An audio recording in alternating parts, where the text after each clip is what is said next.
Hello everyone. Good morning, good evening, good night, whatever time it may be wherever you are. Archbishop Matt Staader here of Australia in service to Lord Rael. Yep. Something I'd like to talk about today is the roles of Enlil, a deity recognised by the Sumerian people throughout human history. Now, as most of you probably know, the truth of human history is very different to what we are told and taught in schools. A brief summary of the truth can be found in the Old Testament, but to know the full truth can take decades of study. Now, seeing that I am part way through that, I have decided to present some of my observations on the second most important deity of the ancient world, and the one who has taken the greatest long-term interest in us, as I mentioned before, Enlil, known to the Sumerian people as Lord of the Storm. Now, at the very dawn of the genesis of man, now, you know what? This is just going to be ignored. The information I'm trying to provide, it's fairly obvious after 6 years of trying to get through to the majority of people. No one gives a shit. You're more interested in your 50 channels of cable TV or cinnamon dental floss. Sneakers with lights in the heels, to quote George Carlin. And you're more wrapped up in material shit than giving even just a little bit of glory to the one being that made it all possible. Enlil returned 6 years ago almost. Few days off now, and shortly after that announced himself to the world and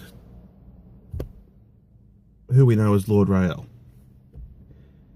And it's very clear, he's since proven multiple times, more than I can count, that he is who he says he is, that he is the embodiment of Christ. And still, no one gives a shit. His entire purpose here is to bring an end to everything negative on this planet.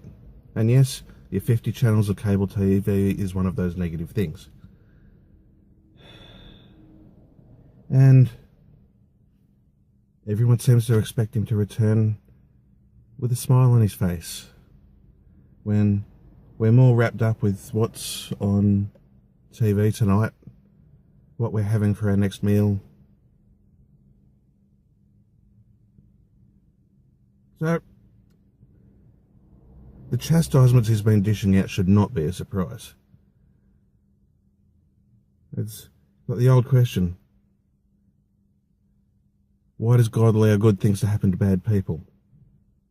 Well, surprisingly, the majority are bad people in the eyes of God, and he's not doing it just to punish. They're there to teach, to try and redirect. But no, most are too stupid to realise. And so, everything is just about to come to a head very, very soon. World War III, the passing of Nibiru, Nemesis, whichever one hits first. I dare say they're both going to make a close approach and do their own work on the planet. And the majority are going to sit back as the TV blacks out, look outside and see giant meteors raining from the sky and say, "What have we done to deserve this?" Or, "Save me, God."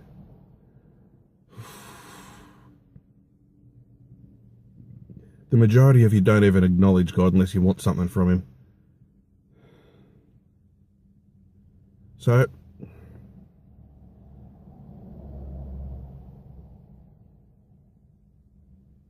when waves of destruction are sweeping the planet, not far from now, wiping this wicked civilization out of existence, don't be surprised.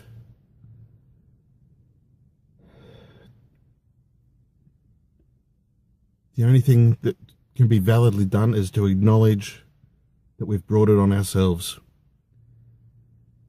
We were offered a pleasant, peaceful end to all of this. But to allow that to happen required universal acceptance. And the human ego can't do that. We're too wrapped up in convincing ourselves we're the centre of the universe. The majority. Unfortunately,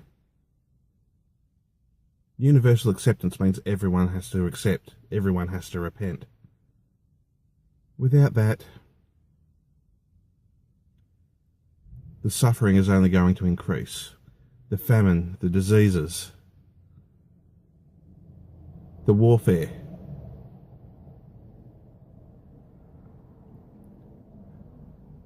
I doubt it, but I really hope a large number of you wake up.